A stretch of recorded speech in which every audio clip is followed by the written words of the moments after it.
નમસ્કાર વિદ્યાર્થી મિત્રો, આજે આપણે ધોરણ 11નું ઇતિહાસનું પેપર જોઈશું 2026નું. તો ચલો વિભાગ એ જોઈએ. એ પહેલાં તમે જો અમારી ચેનલ ઉપર નવા હો તો અમારી ચેનલને સબસ્ક્રાઈબ કરજો. અભિજ્ઞાન શાકુંતલમ પ્રસિદ્ધ નાટક કયા મહાન સાહિત્યકારનું છે? તો એમાં આવશે કાલિદાસ. સંગમ સાહિત્યની રચના નીચેનામાંથી કયા સ્થળે થઈ હતી? તો મદુરાઈ.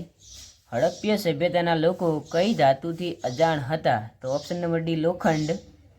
ચોથો, અષ્ટાંગ યોગમાં અંતિમ ચરણમાં કઈ બાબતનો સમાવેશ થાય છે? તો સમાધિ.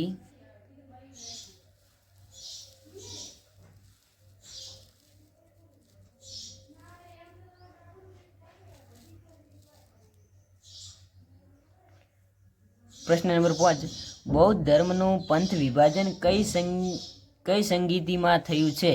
તો એમાં ઓપ્શન નંબર ડી ચોથી સંગીતિમાં. મહાવીર સ્વામીનું મૂળ નામ શું હતું? તો ઓપ્શન નંબર બી વર્ધમાન. પ્રશ્ન નંબર 7, ભારતમાં કયા રાજાએ સિકંદરને કહેણ મોકલ્યું હતું કે આપણે મળશું તો ખરા પણ યુદ્ધના મેદાનમાં? તેમાં આવશે ઓપ્શન નંબર સી પોરસ.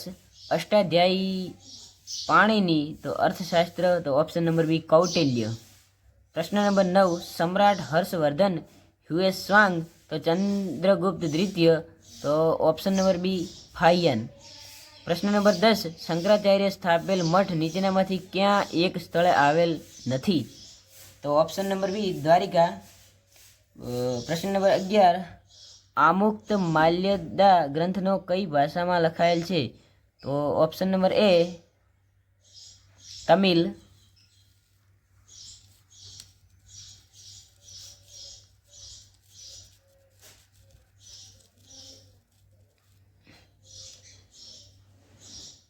હુમાયુના ગ્રંથના લેખકનું નામ જણાવો. તો 12મામાં આવશે ઓપ્શન નંબર 2 અબુલ ફઝલ.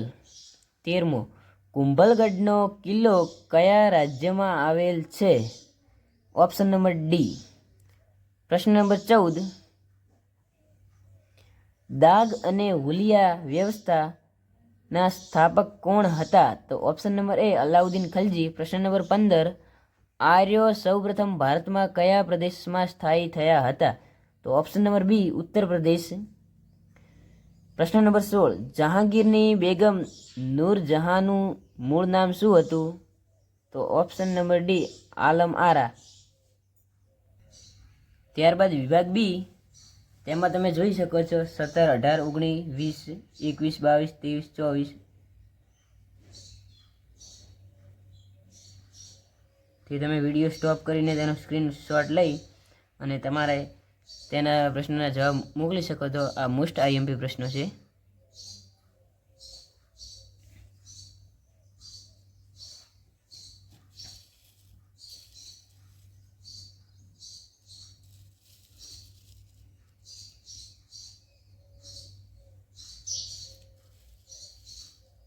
ત્યારબાદ વિભાગ સીના પણ પ્રશ્નો તમે જોઈ શકો છો. તમે વિડીયો સ્ટોપ કરીને કે તેનો સ્ક્રીનશોટ લઈને લખી શકો છો અને તમે તૈયારી કરી શકો છો. ચલો આગળ જઈએ વિભાગ ડી તરફ.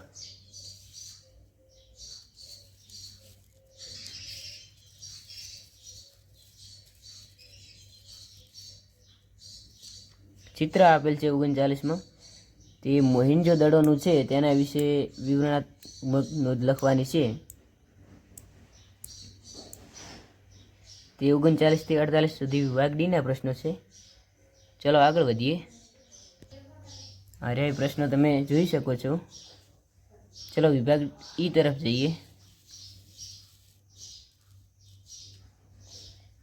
તે પણ 5 ગુણના પ્રશ્નો છે. તે લખવાના, ગમે તે 3 લખવાના છે. આમાંથી તમારે બધા તૈયાર કરવાના રહેશે.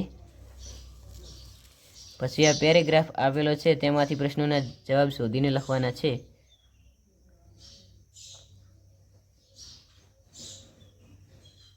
ચલો અમારી ચેનલમાં નવા હો તો અમારી ચેનલને સબસ્ક્રાઈબ કરવાનું ભૂલતા નહીં. Thank you.